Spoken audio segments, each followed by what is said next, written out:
punto de nacionalidad. Cuba es un pequeñito país en el siglo XXI, en el momento en que la humanidad ha atravesado por una de las crisis no solo económicas, sino en todas las áreas de la existencia del planeta, más grandes de la historia, y lógicamente hay que ver eso en las condiciones históricas concretas en que se desarrollan los cambios en Cuba. Estamos en el camino de encontrar mecanismos que permitan a nuestro país un mayor desarrollo económico, un mayor nivel de bienestar de la producción, sin renunciar a lo que hemos conquistado, sin renunciar a la justicia social, sin renunciar a la planificación socialista y caer en el desenfrenado mecanismo del mercado que todo lo destruye y que lógicamente siembra la desigualdad social y la desprotección de la población.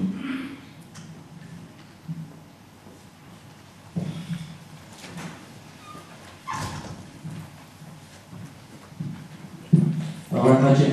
Hay una cosa que no entiendo muy bien. Dice que la revolución no va a desamparar al ciudadano, pero el Estado tampoco, no entiendo, va a estar sacando constantemente las castañas del fuego al ciudadano.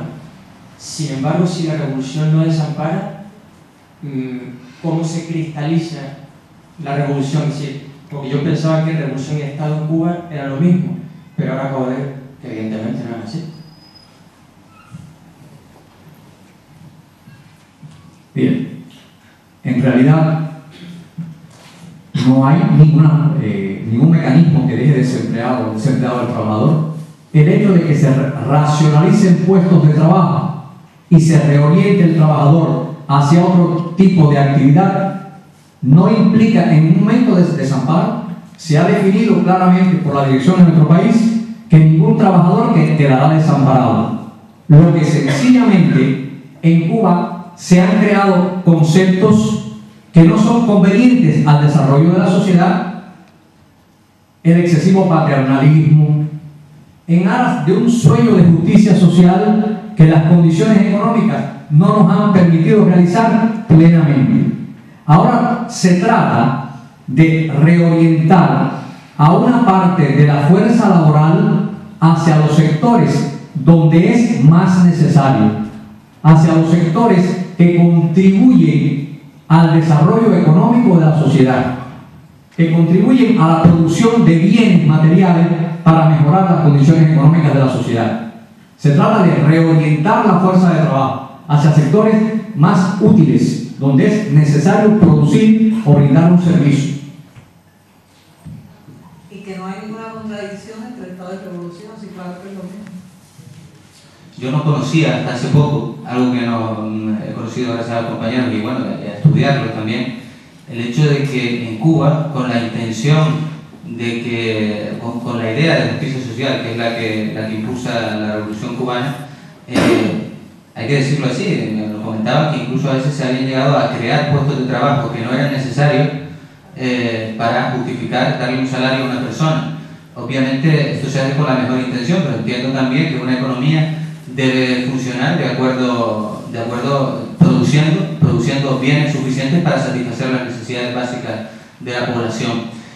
Yo creo que a mí me están interesando, me están gustando mucho las preguntas que se hacen porque son las mismas que me cuestiono yo, las personas que simpatizamos con el proceso cubano, ¿no? Yo creo que desde aquí es importante entender que Cuba es un país que trata de construir el socialismo.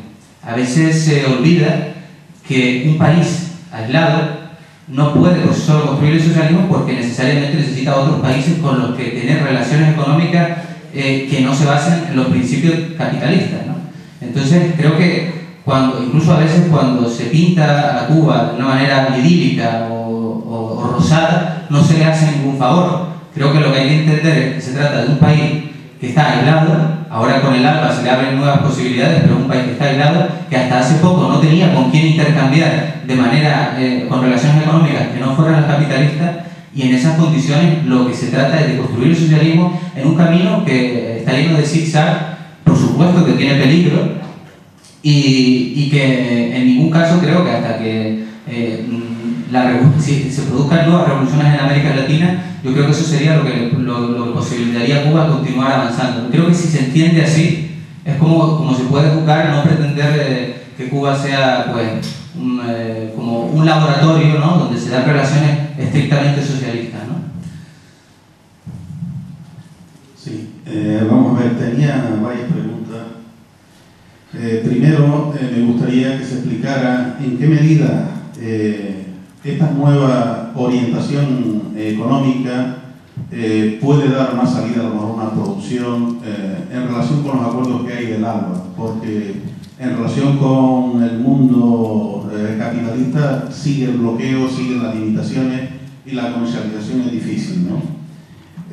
Segundo, el desarrollo biotecnológico y en medicina que tiene Cuba es importantísimo. Sin embargo, el mercado, entre comillas, el mercado del que se habla aquí en este mundo, ¿no?, tiene cerradas sus puertas a ese desarrollo, con lo cual tiene cerradas sus puertas también a soluciones a problemas que tiene la humanidad, que en Cuba en ese aspecto se avanza también.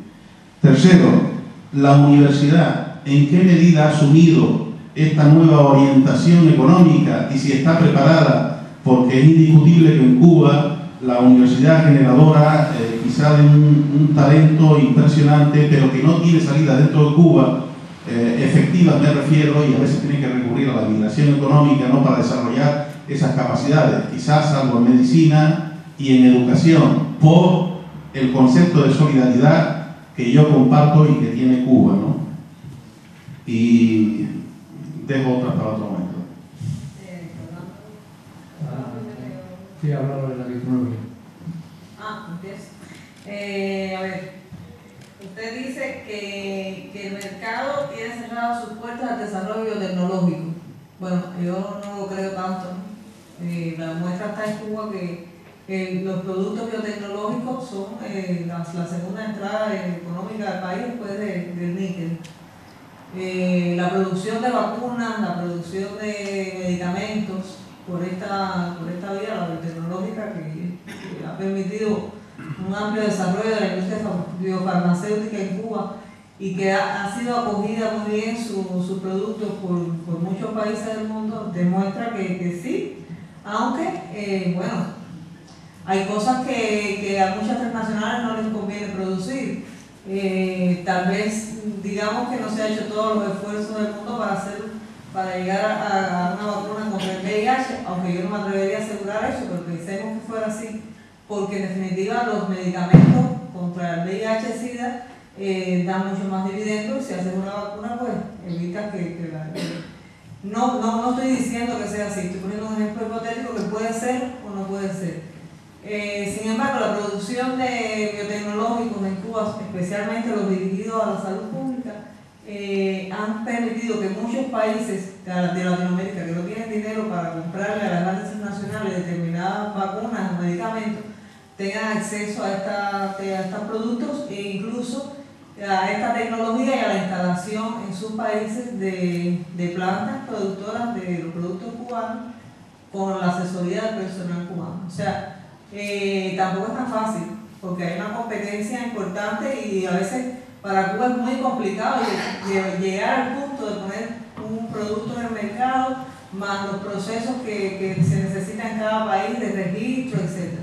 Pero sin duda ha sido uno de los sectores en los que ha podido avanzar en el ámbito internacional y en el ámbito de las producciones internas con un llamado ciclo cerrado que empieza en la investigación, el desarrollo, la producción y la comercialización. Todo eso se encargan las instituciones del Polo Científico del Oeste de La Habana que tienen una gran cooperación entre sí. O sea, puede que se haga la investigación en un centro, pero que ese no tenga capacidad para producir ese producto.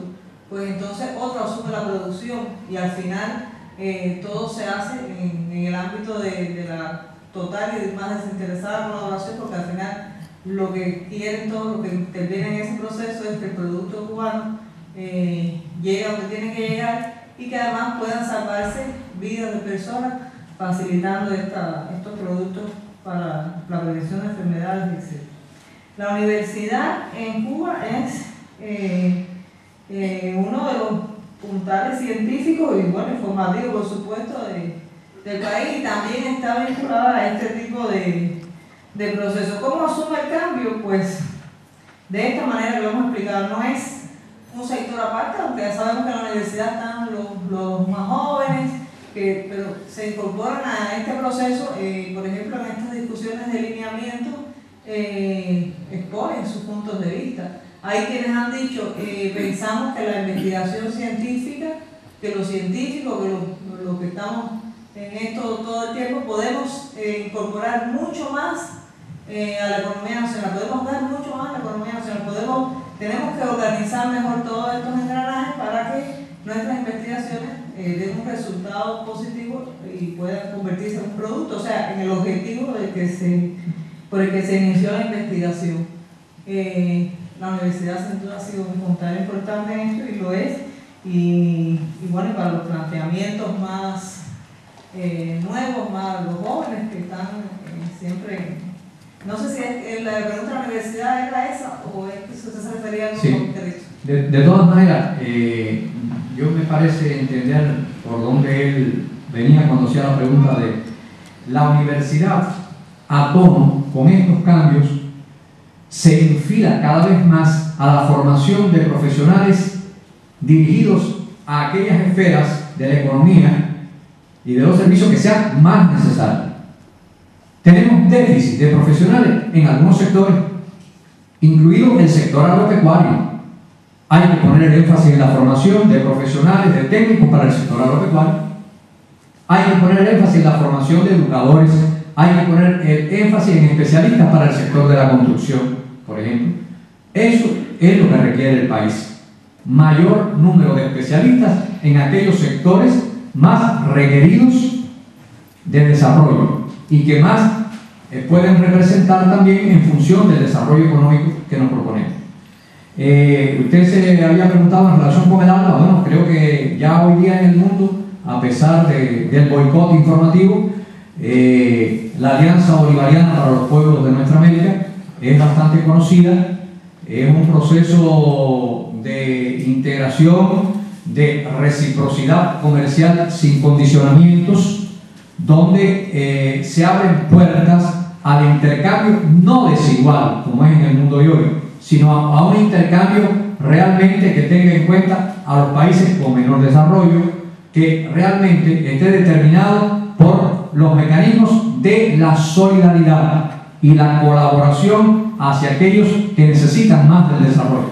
Por esa vía nosotros en este momento, por supuesto, recibimos a precios beneficiosos el petróleo de Venezuela, por ejemplo, pero del mismo modo el ALBA abre una puerta a el empleo del talento. Cuba es un país cuya riqueza principal es la producción de talento.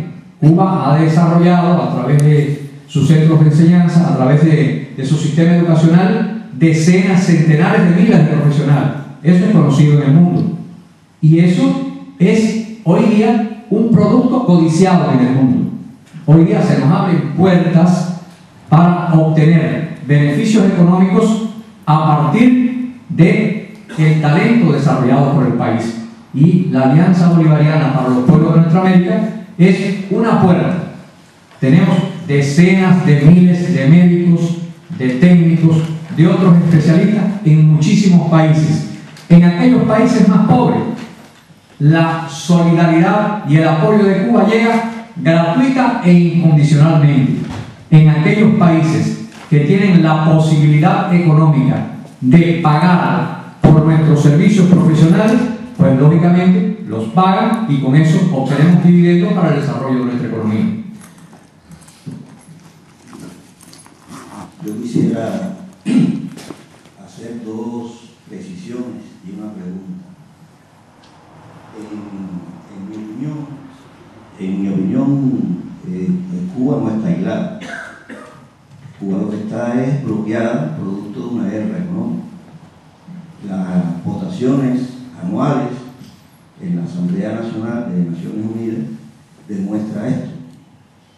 En segundo lugar, quiero referirme al problema de la planificación económica, Y claro, Cuba, yo creo que como que está ahí cerca, en un mecanismo internacional, pues lógicamente a la hora de analizar siempre se ponen los